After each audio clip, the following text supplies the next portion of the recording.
Okay, let's look at an example of a word problem involved where we can use intercepts.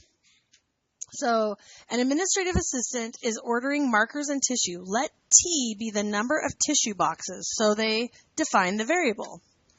Let T be the number of tissue boxes, and they cost $2 each. Let M be the number of package markers, and they cost $16 each. What a deal. Assuming she has a total budget of $500, the number of markers and tissues she can purchase can be modeled by, because it's $2 for every box of tissue and $16 for every box of markers.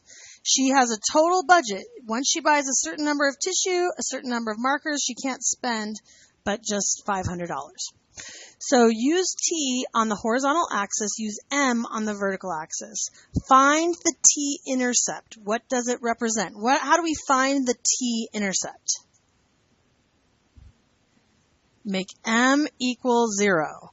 So, and I don't even write M equals 0 in there. I just am like, well, I know 0 times 16 is 0. So I'm just going to go 2T equals 500. So T equals 250. Now it's saying, what does this represent? What does it represent? Yeah, if she buys how many markers? Okay, if she buys 0 markers, because that was M equals 0, she can buy 250 what?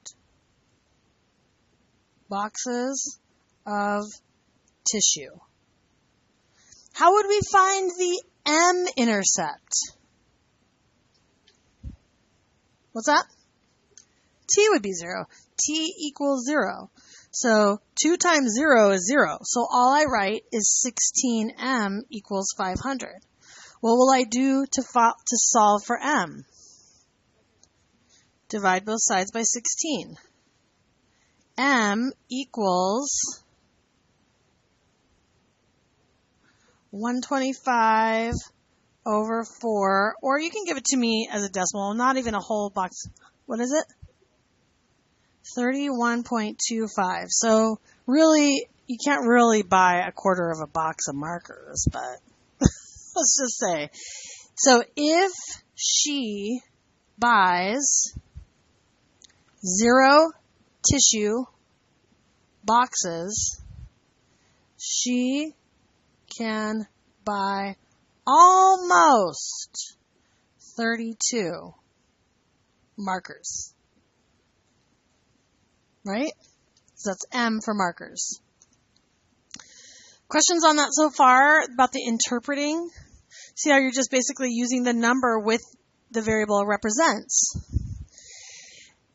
Find one additional point on the graph by choosing any positive value for M or T. So make up a value of tissues that you would want to buy. 10. Okay? So if you buy 10 tissues, then how many markers can we buy? So we're going to plug in 10 for T plus 16M equals 500. I don't know how many markers she can buy, but I can solve to find out. How would I solve this to find out how many markers? If I bought 10 boxes of tissue, how many markers could I buy? What would I do? By the way, we just made up a value for T. You could have made up a value for M if you wanted as well. What would you do? Anyone? Yeah.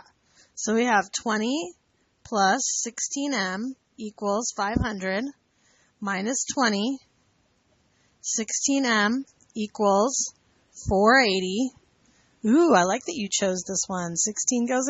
Doesn't 16 go into 48 evenly? I was so happy that when it comes out even. Divide by 16. M equals how many? 30? 30. So how would you interpret this?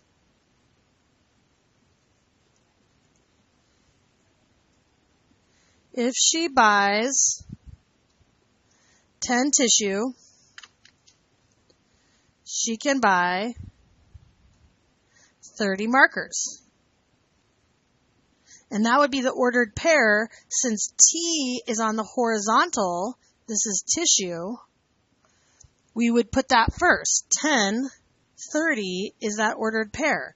Here, 0, 31.25 is that ordered pair, right? Here, this ordered pair would be 250, 0. So here's tissue, here's markers, number of markers, number of tissues. Graph your function using the intercepts and the additional points. So we have to think a little bit about scale here. And remember, we do not have to have the same scale on the t-axis as on the m-axis. So what scale would you want to use for your t-axis, especially because you want to be able to get this point? You want to be able to get that intercept on there. So we could count how many lines. 1, 2, 3, 4, 5, 6, 7, 8, 9, 10, 11. Okay, how many times does 11 go into 250? Anyone have a calculator? 250 divided by 11? It's what? Oh, that's a bad number for a scale. Okay, how many times does 10 go into 250? Oh, I like 25 for a scale, right? Will I fit it all on there? 25, 50, 75, 100, 125, 150, 175, 200, 225, 250. Oh, there's my t-intercept. Does everybody understand why I wanted to go all the way to 250? That makes sense? Now, I want to be able to, I don't really want to graph a fraction, but I do want to be able to get that intercept on my axis here. I have 1, 2, 3, 4, 5, 6, 7 lines. 8 lines if you count the top one. 30, let's just round it off to 30. Let's get 30 on there. If I count by 5s, how many times does 5 go into 30?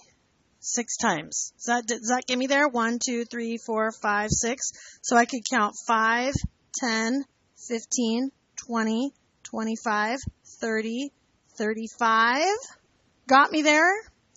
Because I don't really want to graph 31.25, but I know that it's approximately somewhere between 30 and 35, this point came out nice and neat. 1030. Oh, but I didn't use the scale right for here. Okay, go over 10 up to 30. So that's like, what, maybe here. Okay, that's good enough. Be nice if there were nice, neat marks on my page. But this is also evidence that graphing is not always perfect science, you know. I mean, it is mostly, but when you have these fractions and these decimal numbers, it's hard to get it exactly on the graph. But we did a pretty good job. That's pretty close. Now, part of the reason why I didn't put arrows on here is, can you actually spend a negative amount of money? Can you buy a negative amount of tissues? Can you buy a negative amount of markers? Only if you return them, right? So everything here is in what quadrant? The first quadrant. And that's because in the first quadrant, quadrant 1, oops, that's supposed to be a 1, everything's positive. And a lot of times in real life, if we don't have numbers, negative numbers that make sense, a lot of times we will only graph certain things in the first quadrant. A lot of times if you go out and you look at a magazine or a newspaper, they might have a graph. Have you seen graphs in those places before? A lot of times you might notice that everything is graphed only in the first quadrant because it wouldn't make sense to have negative numbers if we're talking about things like money and number of markers or time. Although money, I guess, could be negative. That's not true. But like things like time. It's funny, in Math 65, I'll have students who will often say, I'll ask the question, when did the ball hit the ground? And they'll say, -2 seconds after it was thrown. I'm like, whoa, so you have a time machine? You're going back in time? Are you Michael J. Fox? Where's your DeLorean? So, like, we don't have negative time, you guys. It's always moving forward positive. Solve this for m. Basically, since m is the same thing as our vertical axis, our y-axis, we're wanting to get it into the slope y-intercept form. So and then we're going to state and interpret the slope. So how do we get 2t plus 16m equals 500? How do we get m by itself? What would you do first? Subtract 2t from both sides. 16m equals negative 2t plus 500. Now what do you do to get m by itself?